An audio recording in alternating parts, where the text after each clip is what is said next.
ಎಲ್ರಿಗೂ ನಮಸ್ಕಾರ. ನಮ್ಮ GMPS ತಿಪ್ಪೇನಹಳ್ಳಿ ಶಾಲೆಯ 8ನೇ ತರಗತಿ ವಿದ್ಯಾರ್ಥಿಗಳಿಗೆ ಭಾನುವಾರದಂದು ಒಂದು ಸಣ್ಣ ಪ್ರಯೋಗದ ಕೆಲಸವನ್ನು ನಾವು ಕೊಟ್ಟಿದ್ವಿ. ಈ 3 ಜನ ವಿದ್ಯಾರ್ಥಿಗಳು ಭಾನುವಾರ ಸಂಪೂರ್ಣ ದಿನವನ್ನು ವಿನಿಯೋಗಿಸಿ ಒಂದು ಸರಳವಾದಂತಹ ಪ್ರಯೋಗವನ್ನು ಸಿದ್ಧ ಮಾಡಿದ್ದಾರೆ. ಆಶೀಶ್, ಆದರ್ಶ ಮತ್ತು ದೀಕ್ಷಿತ್ ಕುಮಾರ್. ಈ ಪ್ರಯೋಗದ ಹೆಸರು ನೀರಿನ ಬಟ್ಟಿ ಇಳಿಸುವಿಕೆ. ಇದೊಂದು ಸರಳ ಪ್ರಯೋಗ. ಇದನ್ನು ಡಿಸ್ಟಿಲೇಷನ್ ಆಫ್ ವಾಟರ್ ಅಂತ ಹೇಳ್ತೀವಿ. ಅಂದರೆ ಶುದ್ಧ ನೀರನ್ನು ತಯಾರು ಮಾಡೋದು, ಯಾವ ರೀತಿ ನಾವು ಶುದ್ಧ ನೀರನ್ನು ಪಡಿಬೋದು ಅಂತ ಹೇಳಿ. ಇಲ್ಲಿ ಈ ಫ್ಲ್ಯಾಸ್ಕಲ್ಲಿ ಇರ್ತಕ್ಕಂಥದ್ದು, ಈ ಫ್ಲ್ಯಾಸ್ಕಲ್ಲಿ ಲವಣಯುಕ್ತ ನೀರಿದೆ. ಇದರಲ್ಲಿ ಸೂಕ್ಷ್ಮಾಣುಜೀವಿಗಳು, ಹಲವಾರು ಲವಣಗಳು ಕರಗಿದೆ. ಇದು ಶುದ್ಧ ನೀರಲ್ಲ. ಈ ನೀರನ್ನು ನಾವು ಕುದಿಸಿದಾಗ, ಅಂದರೆ ಕಾಯಿಸಿದಾಗ ಇಲ್ಲಿ ನೀರು ಆವಿಯಾಗುತ್ತೆ. ಆವಿಯಾದಂತಹ ನೀರು ಈ ಒಂದು ಟ್ಯೂಬ್ನ ಮೂಲಕ ಈ ವಾಟ್ರ್ ಬಾಟಲ್ಗೆ ಬರುತ್ತೆ. ಈ ವಾಟ್ರ್ ಬಾಟಲಲ್ಲಿ ನಾವು ತಂಪಾದ ನೀರನ್ನು ಸಪ್ಲೈ ಮಾಡ್ತಾಯಿದ್ದೀವಿ. ಅದಕ್ಕೆ ಒಂದು ಮೋಟ್ರನ್ನು ಫಿಕ್ಸ್ ಮಾಡಿದ್ದಾರೆ ನಮ್ಮ ಮಕ್ಕಳು. ಈ ಮೋಟ್ರ್ ಏನು ಮಾಡುತ್ತೆ, ತಂಪಾದ ನೀರನ್ನು ಈ ಬಾಟಲ್ಗೆ ಸಾಗಣೆ ಮಾಡುತ್ತೆ. ಅಲ್ಲಿಂದ ನೀರು ಮತ್ತೆ ವಾಪಸ್ ಅದೇ ತಟ್ಟೆಗೆ ವಾಪಸ್ ಬರುತ್ತೆ ನೀರು. ಇದ್ರ ಉದ್ದೇಶ ಏನು ಅಂತ ಅಂದರೆ, ಇಲ್ಲಿ ಬರ್ತಕ್ಕಂಥ ಆವಿ ಆ ತಣ್ಣೀರನ್ನ ಒಳಗಡೆ ಹಾಸಿ ಒಂದು ಟ್ಯೂಬು ವಾಟ್ರ್ ಬಾಟಲಿಂದ ಆಚೆ ಬರ್ತಾ ಇದೆ. ಇಲ್ಲಿ ಆವಿ ಬರುತ್ತೆ. ಆ ಆವಿ ಇಲ್ಲಿ ತಂಪಾಗುತ್ತೆ, ಸಾಂದ್ರೀಕರಣ ಅಂತ ಹೇಳ್ತೀವಿ, ಕಂಡೆನ್ಸೇಷನ್ ಆಗುತ್ತೆ.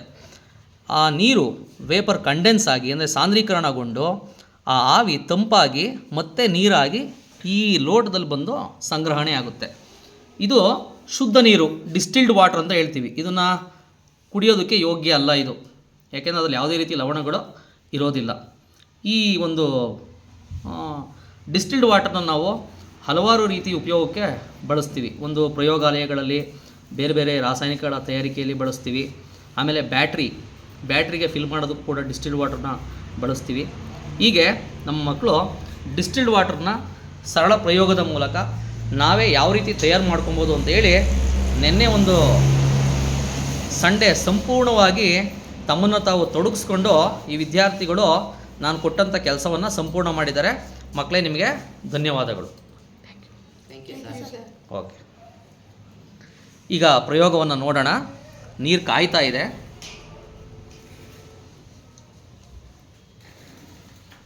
ಇದನ್ನು ಕಾನಿಕಲ್ ಫ್ಲಾಸ್ಕ್ ಅಂತ ಹೇಳ್ತೀವಿ ಮಕ್ಕಳೇ, ಗೊತ್ತಲ್ವಾ? Conical flask. ಇದು ಟ್ರೈಪಾಡ್ ಸ್ಟ್ಯಾಂಡ್. ಟ್ರೈಪಾಡ್ ಅಂದರೆ ಏನು? 3 ಕಾಲಿದೆ ನೋಡಿ, ಕಾಣ್ತಾ ಇದೆಯಾ? 3 ಕಾಲಿದೆ, ಅದಕ್ಕೆ ಟ್ರೈಪಾಡ್ ಸ್ಟ್ಯಾಂಡ್ ಅಂತ ಹೇಳ್ತೀವಿ ಅಲ್ವಾ? ಇದನ್ನು ಸ್ಪಿರಿಟ್ ಲ್ಯಾಂಪ್ ಅಂತ ಹೇಳ್ತೀವಿ, ಅಂದರೆ ಅದರೊಳಗಡೆ ಸ್ಪಿರಿಟ್ ಇದೆ, fuel. So spirit lamp. Next ಇದು ವೈರ್ ಗೇಸ್ ಅಲ್ವಾ? ವೈರ್ ಗಾಸ್ ತೊಗೊಂಡಿದ್ದೀವಿ. ವೈರ್ ಗಾಸ್ ಯಾಕೆ ತೊಗೊಂಡಿದ್ದೀವಿ ನೋಡು, ವೈರ್ ಗಾಸ್ ಒಳಗಡೆ ಅಲ್ಲಿ ಒಂದು ವೈಟ್ ಶೀಟ್ ಇದೆ, ಕಾಣ್ತಾ ಇದೆಯಾ ಮಕ್ಕಳ? ಅದು ಆಸ್ಬೆಸ್ಟಾಸ್ ಶೀಟ್ ಅಂತ ಹೇಳಿ. ಯಾಕೆ ಅಂತ ಅಂದರೆ, ಎಷ್ಟೇ ಕಾಯ್ದರೂ ಕೂಡ ಫ್ಲಾಸ್ಕ್ ಏನಾಗಲ್ಲ, ಕಪ್ಪಾಗಲ್ಲ. ಆ ಶೀಟ್ ಏನು ಮಾಡುತ್ತೆ, ಈ ಫ್ಲಾಸ್ಕ್ ಕಪ್ಪಾಗೋದನ್ನು ತಪ್ಪಿಸುತ್ತೆ. ಯಾವ ಶೀಟ್ ಅದು? ಆಸ್ಬೆಸ್ಟಾಸ್ ಶೀಟ್ ವೈರ್ ಗೇಸ್ ಒಳಗಡೆ ಇರುತ್ತೆ. ಈ ಫ್ಲಾಸ್ಕ್ ಕಪ್ಪಾಗೋದನ್ನು ತಪ್ಪಿಸುತ್ತೆ. ಇದನ್ನು ಡೆಲಿವರಿ ಟ್ಯೂಬ್ ಅಂತ ಬೇಕಾದ್ರೆ ಹೇಳ್ಬೋದು ನಾವು. ಇಲ್ಲಿಂದ ಆವಿ ಈ ವಾಟರ್ ಕ್ಯಾನ್ ಒಳಗಡೆ ಬಂದು ಇಲ್ಲಿ ತಣ್ಣೀರೊಳಗಡೆ ತಂಪಾಗುತ್ತೆ. ತಂಪಾಗಿ ಮತ್ತೆ ನೀರೇನಾಗುತ್ತೆ, ಇಲ್ಲಿ ಬಂದು ಸಂಗ್ರಹ ಆಗುತ್ತೆ ಅಲ್ವಾ? ನಮ್ಮ ಮಕ್ಳು ಏನು ಮಾಡಿದ್ದಾರೆ ನೋಡಿ, ಒಂದು ಮೋಟ್ರ್ ಇಟ್ಟಿದ್ದಾರೆ, ಸಣ್ಣ ಮೋಟ್ರು. ಈ ಮೋಟ್ರ್ ಏನು ಮಾಡುತ್ತೆ, ಈ ತಟ್ಟೆ ಒಳಗಡೆ ಇರತಕ್ಕಂಥ ತಣ್ಣಗಿನ ನೀರನ್ನು ಆ ವಾಟರ್ ಕ್ಯಾನ್ ಒಳಗಡೆ ಸಪ್ಲೈ ಮಾಡುತ್ತೆ. ಅಲ್ಲಿಂದ ಮತ್ತೆ ನೀರು ವಾಪಸ್ ತಟ್ಟೆಗೆ ಬರುತ್ತೆ. ಅದಕ್ಕೆ 2 ಬ್ಯಾಟ್ರಿಯನ್ನು ಕೂಡ ಕನೆಕ್ಟ್ ಮಾಡಿದ್ದಾರೆ, ಸ್ವಿಚ್ ಕನೆಕ್ಟ್ ಮಾಡಿದ್ದಾರೆ. ತುಂಬ ಅದ್ಭುತವಾಗಿ ಈ ಪ್ರಯೋಗವನ್ನು ಮಾಡಿದ್ದಾರೆ ನಮ್ಮ ಮಕ್ಕಳು. ಸೆಟಪ್ ತುಂಬ ಚೆನ್ನಾಗಿ ಮಾಡಿದ್ದಾರೆ. ನೀರು ಆವಿ ಆಗ್ತಾ ಇದೆ, ಸಮಯ ತಗೊಳ್ಳುತ್ತೆ.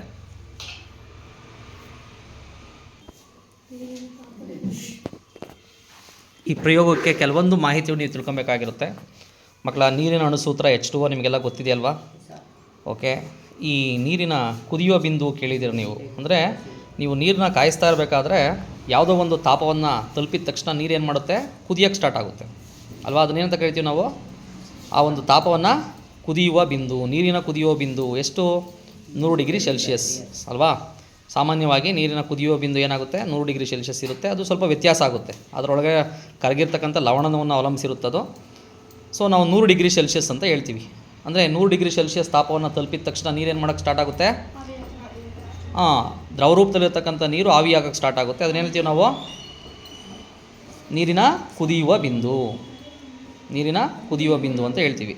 ಇನ್ನೂ ಈ ನಮ್ಮ ನೀರು ಕುದಿಯುವ ಬಿಂದುವನ್ನು ತಲುಪಿಲ್ಲ, ಇವಾಗ ತಾನೇ ಸ್ಟಾರ್ಟ್ ಆಗ್ತಾ ಇದೆಯಲ್ವ ಆವಿ ಆಗೋದಕ್ಕೆ. ನೋಡಿ ಸಣ್ಣ ಸಣ್ಣ ಬಬಲ್ಸ್ ಬರ್ತಾ ಇದೆ, ಒಳಗಡೆ ಬರ್ತಾ ಇದೆ, ಬಬಲ್ಸ್ ಫಾರ್ಮೇಷನ್ ಆಗ್ತಾ ಇದೆ. ಅಂದರೆ ಇವಾಗ ಕುದಿಯೋಕ್ಕೆ ಸ್ಟಾರ್ಟ್ ಆಗ್ತಾ ಇದೆ. ಮಕ್ಕಳೇ, ಇವಾಗ ನೀರಿನ ತಾಪ 100 ಡಿಗ್ರಿ ಸೆಲ್ಸಿಯಸ್ ಇದೆಯಾ, ಇನ್ನೂ ಕಡಿಮೆ ಇದೆಯಾ? ಕಡಿಮೆ ಇದೆಯಲ್ವಾ? ಕಡಿಮೆ ಇದೆ, ಖಂಡಿತ ಕಡಿಮೆ ಇದೆ. ಯಾಕೆ ಹೇಳೋ? ಇನ್ನೂ ಕುದಿಯೋಕ್ಕೆ ಸ್ಟಾರ್ಟ್ ಮಾಡಿದೆಯಾ? ಇಲ್ಲ. ನೋಡು ನೀರಿನ ಆವಿ, ನೋಡು ಆವಿ ಮೋಡ ಆಗೋದು ಹಿಂಗೆ ಮಕ್ಕಳ. ಈಗ ಇದನ್ನು ನೀವು ಒಂದು ನದಿ ಅಥವಾ ಸಾಗರ ಅಂತ ಅಂದ್ಕೊಂಡ್ರೆ ಸೂರ್ಯನ ಬಿಸಿಲಿಗೆ ಕಾಯ್ದು ಏನಾಗುತ್ತೆ, ನೀರು ಆವಿ ಆಗುತ್ತೆ. ಬಟ್ ಅಲ್ಲಿ ಕುದಿಯೋದಲ್ಲ ಅದು, ಅಲ್ವಾ? ಆವಿಯಾಗಿ ಮೇಲೆ ಇರುತ್ತೆ. ತುಂಬ ಎತ್ತರಕ್ಕೆ ಹೋದಂತೆ ಮೇಲ್ಗಡೆ ಏನಾಗುತ್ತೆ, ತಂಪಾಗುತ್ತೆ. ನೋಡಿ ನಾವಿಲ್ಲಿ ಏನು ಮಾಡಿದ್ವಿ, ಒಂದು ಸಿಸ್ಟಮ್ ಮಾಡಿದ್ವಿ, ತಣ್ಣೀರು ಇಟ್ಟಿದ್ದೀವಿ ಇಲ್ಲಿ. ಈ ಪೈಪ್ ಏನಾಗಿದೆ, ಆ ನೀರು ಒಳಗಡೆ ಹೋಗಿದೆ. ಆ ನೀರೊಳಗಡೆ ಏನಾಗುತ್ತೆ, ಅದು ತಣ್ಣಗಾಗುತ್ತೆ. ಸೊ ಮತ್ತೆ ನೀರಿನ ಆವಿ ಏನಾಗುತ್ತೆ, ಮತ್ತೆ ದ್ರವರೂಪಕ್ಕೆ ಬರುತ್ತೆ. ಅದನ್ನೇಂತ ಕರಿತೀವಿ ನಾವು, ಸಾಂದ್ರೀಕರಣ. ನೀರಿನ ಸಾಂದ್ರೀಕರಣ ಅಂತ ಹೇಳ್ತೀವಿ. ಅಂದರೆ ನೀರಾವಿ ತಂಪಾಗಿ ಮತ್ತೆ ಏನಾಗುತ್ತೆ, ದ್ರವರೂಪಕ್ಕೆ ಬರುತ್ತೆ. ಅದನ್ನು ಹೇಳ್ತೀವಿ ನಾವು ನೀರಿನ ಸಾಂದ್ರೀಕರಣ. ನೀರು ಸಾಂದ್ರೀಕರಣಗೊಂಡು ಇಲ್ಲಿ ಬಂದು ಕಲೆಕ್ಟ್ ಆಗಬೇಕು. ಇನ್ನೇನು ಕೆಲವೇ ಕ್ಷಣಗಳಲ್ಲಿ ಬರುತ್ತೆ. ಕುದಿಬೇಕು, ನೀರು ಚೆನ್ನಾಗಿ ಕುದಿಬೇಕು, ಆವಿ ಉಂಟಾಗಬೇಕು.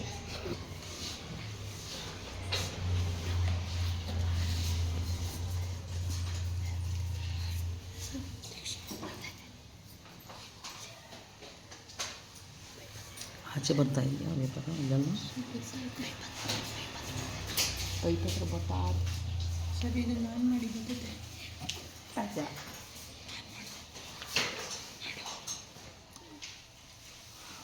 ಆನ್ ಮಾಡು ಇದನ್ನು.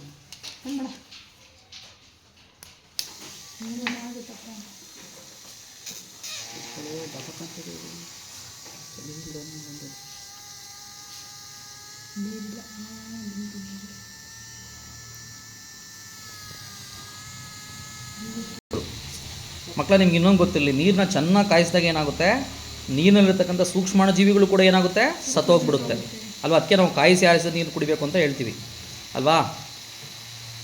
ಸೊ ಹಂಗಾದರೆ ನೀವು ಡಿಸ್ಟಿಲ್ ವಾಟರಲ್ಲಿ ಪಡಿತೀರಲ್ಲ, ಆ ನೀರಲ್ಲಿ ಏನು ಮಾತ್ರ ಇರುತ್ತೆ, ನೀರನ್ನ ಬಿಟ್ಟರೆ ಬೇರೆ ಏನೋ ಯಾವುದೇ ಲವಣ ಆಗಲಿ ಯಾವುದೇ ಸೂಕ್ಷ್ಮಾಣು ಜೀವಿ ಆಗಲಿ ಇರಲ್ಲ. ಏನು ಮಾತ್ರ ಇರುತ್ತಲ್ಲಿ, ಶುದ್ಧ ನೀರು.